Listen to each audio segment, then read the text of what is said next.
It's the start of a new season. And do you remember last year where I said it would be great having European nights at Chatham Stadium? Well, we've got the European nights this year, but unfortunately we've moved stadiums again.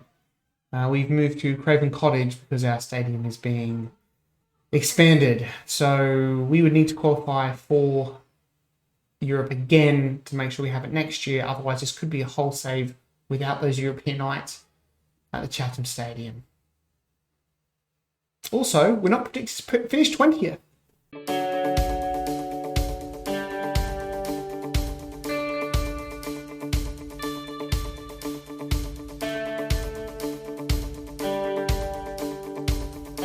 Hey guys, what are you? Welcome back, episode 54 of the Road to Glory Save with Chatham Sound. If you're enjoying this type of content and you're not yet subscribed, I know Football Manager 2023 is just around the corner. I do have some stuff coming out for that, so if you want to be up and around there, hit that subscribe button and don't forget to smash the like button on this video, push it out to more people. Anyway, we are nearing the end of the chat save, obviously with FM23 just around the corner. I would like to win something, but anyway, we've got this season to contend with first. So a couple of things I want to point out. As I said in the intro, we have moved. We are now at Craven Cottage because our stadium is getting upgraded, so no European nights at Chatham just yet.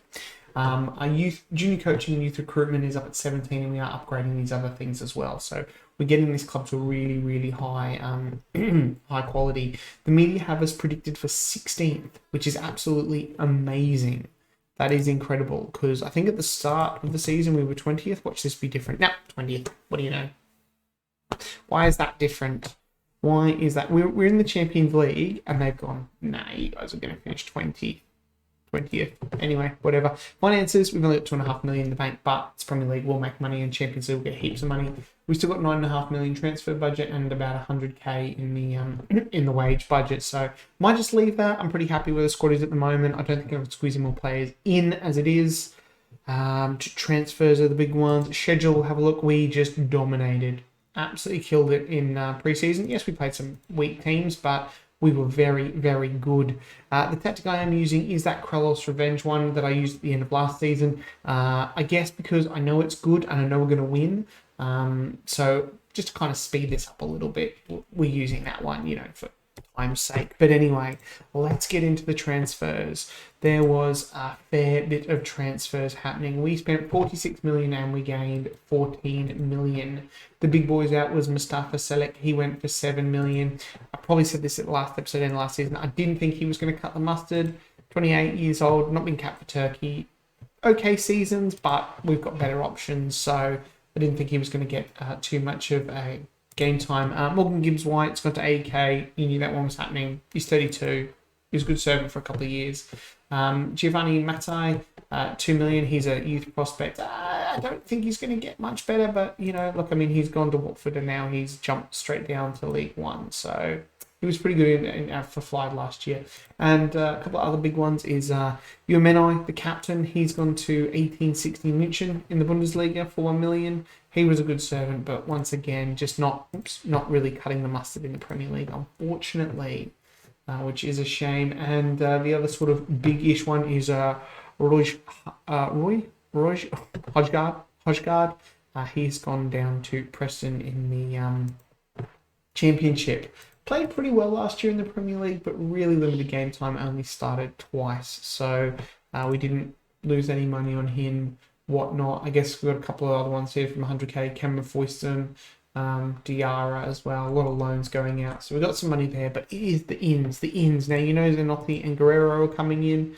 I forgot this guy was coming in, Reuben Fernandez. I'd signed him on a free, a centre-back. He's an emergency backup, but he's okay. He's a squad player, and I've probably got too many centre-backs now, but he's coming on a free, and, he's worth a bit of money. So if he doesn't play him, we ship him off. It's not the end of the world. We then bought another centre-back because, I didn't think we had enough. Martin Nunez is a 20-year-old Argentinian from Newell's, 2.5 million or whatever it was. Very cheap because they were relegated. He looks good. He's incredible jumping reach. So I'm really, really happy with him. He could be an absolute worldie. Look at this, almost worth 40 million as well. So we were in for two other ones as well. We offered these other two centre-backs like 50k, and they decided to join Crystal Palace and Brighton, which was a bit of a blow. I then needed a ball-winning midfielder, and we went in for Corey Speed, 24-year-old English under-21 cap, can play all through the middle and also right back, obviously, but he is, best at that ball-winning midfielder role. He's come in from Man City, played for Blackburn last year in the Championship, looked pretty decent, as did a spell with Norwich. So I'm pinning a lot on this guy. We did Wilfred Ndidi, 35-year-old was released. He went to Real Madrid instead. He would have been great. But anyway, Corey Speed does look pretty good. I like the fact he argues with officials as well. He's aggressive, he's brave. I think he's got some good stats there, so pinning a fair bit on him. Facundo Martinez came in, goalkeeper. I bought, I think, 2 goalkeepers in this window. I'm not going to get caught short on goalkeepers, but he's gone out on loan to Mansfield. Once again, free, and, he's already worth 10 million. So that's the good thing about being in the Premier League. You can spend a couple million on these players and then just flip them for something later if they never, get to anything. We then signed another goalkeeper, Antonio Barak, Croatian 18-year-old, hoping he gets as good as he does and he becomes trained at club because we need a lot of them. We then got in Ethan Laidlaw on a free, the Scottish striker. He's 27, was released by Hibs. So weird that Hibs released him. He's a great goal scoring record for them. And I was like, let's bring him in as a squad player, because if Guerrero gets injured, I just need another striker. And this guy has it in his physicals, his anticipation, composure decisions, off the ball, technique, and these 3 technicals here is amazing. And he's already worth almost 35 million. Crazy. 2 more transfers came in then. I bought another striker, obviously, because I bought Ethan Laidlaw. Adolf Herrera, he is a Spanish and Basque striker. He's only 20. This is another reason why I go in. He's 20. I like his physicals here. He is just going to compete against Laidlaw for that spot there. 5 million from Dijon, playing in Ligue 2 in France. Doesn't score that many goals, but we'll see how it goes. He looked pretty good. And the last signing, we spent 15 million, which I think is our highest transfer fee ever, on Beldar Sejdini. That's how I'm going to say that. He's a left back. We needed a good left back. Great physicals. Yeah, he looks really good and plays in that wing back role, which I want. Came from Napoli. Only spent 1 season there and only played 3 games, weirdly, after being a Juventus youth player. So they're the transfers in. They're the big ones. I don't think there was any at the end of last season that came through. Oh, there was. Francisco Canas, he is just a young Colombian right back. Look, he's already worth 20 million. We paid 2 million for him. I'm just trying to push him out on loan at the moment, but I think he could be good. He's really determined as well. So they're the transfers in. Let's go and have a look how the tactics is looking. It is that Krallos revenge, or 3-3-3 if you want to call it. Van der Voort goal, Hadji at right back, Nielsen, Vicario, Sejdini, Charbrand, Speed, Jones, Leclerc, Aurelio, and Guerrero. I am training Leclerc to be an inside forward on attack. I think he can do the business in that position. And Charbrand as that centre midfielder, which I think he's good there. I really like his, if we can have a look and just highlight this, central midfielder on attack. I mean, good first touch. He's got that good finishing as well. Long shots passing. His tackling's a bit low, but good technique. He's got the physicals. I like him there. He did well last year, and that is how we're going to line up today against Liverpool. We'll submit the team. We'll get going. We're just going to play the 1 game today, obviously Liverpool, and then I will come back. We go straight into the group phases for the Champions League. So I'll do the draw off camera. I'll put that as a little sneaky little intro for our for the next episode. But next episode will be Chatham Town's first European game, which will be the Champions League. And here is our first highlight, is Hadji with the throw-in. Speed. We do have a good record against Liverpool. Leclerc, Charbrand from the midfield. Aurelio's in here. Marcus Aurelio has scored Chatham's first goal of the season against Liverpool, and we made Liverpool look like chumps then. Really good play. I want to look at this again. It's really good team work here. Leclerc finds Charbrand, that 18-year-old Mexican. That's a great ball to Aurelio. And Marcus Aurelio, remember, he struggled in his first year and a half, but was actually the Premier League's top assister last year. Crazy. Is Liverpool on the ball now? Joseph Gvardiol there, but Van der Voort schnaffles that up nicely. Good to see him back, nicely recovered from his hip injury. He sends it long, and it's Liverpool who get the ball now. Liverpool, Vlahovic, he'll probably score here. He does, but I think he's offside. The ref's got his finger in his ear, having a chat to his buddy. I think he's offside. Yeah, he's offside. Never get these wrong. Told you, never get them wrong. Always said it was a goal awarded. Always said that was going to be a goal. Never doubted it. Liverpool then with a free kick, and that is headed into the crossbar as it just nips over. Throw in now with our new Italian-Albanian left back. Jones, Charbrand, what can he do here? That's a cheeky little cross in, but unfortunately it is headed away to Liverpool. And Liverpool now losing the ball to us. Leclerc, Guerrero, that was a crazy wide shot. One other thing, obviously with losing our captain and vice-captain for this season, I had to appoint 2 new captains. Captain, obviously the vice-captain. Now, the captain was a really tough choice because the computer suggested Gary Thomas, who was our Czech Republic right back, but because he's not a proper starter, I was a bit reluctant. It did suggest Wang as our vice-captain, which Wang is our vice-captain, and our captain is actually Roger Jones. He's not the best captain, but I feel he's also the one who's been here the longest. Thought Aurelio was going to get a nod in at the far post there. Speed on the ball now to Charbrand. Charbrand using all his skills trying to get the ball away, and the highlight ends as we come up to half-time. It has been a very even game. Liverpool probably quite lucky with their goal, as they do get a highlight now just for half-time. These are the ones that kill me where they score, but Charbrand intercepts that one, and Guerrero flicks the ball forward, but Aurelio can't beat Alexander-Arnold to the ball, and Liverpool hoof it out. Nacadio now, probably not our best centre-back in that position. It is probably the young Argentinian Nunez, but I thought we'd go with Nielsen and Nacadio, who do like playing with each other. So it's tough because Nielsen and Hermans don't like playing with each other, but we've got a free kick here. It is Guerrero. This is good territory. Oh! Derlis Guerrero scores a great free kick. He is a good free kick taker. Thank God now that we've lost Mustafa Selek. Look at this. Kobel had no idea where he was going and was too late to the party. We've got another highlight for half-time. Come on, blow the whistle. If they score here, I'm going to be annoyed. But Van der Voort just turns that around the corner for a Liverpool goal. Barella now with the corner for Liverpool, and it is headed away. Come on, just blow for half-time. There it is, that's half-time. Excellent. Into the sheds we go. Nice having a cheeky little lead. I tell the boys I'm happy, and we get going for the second half as we go to top of the table.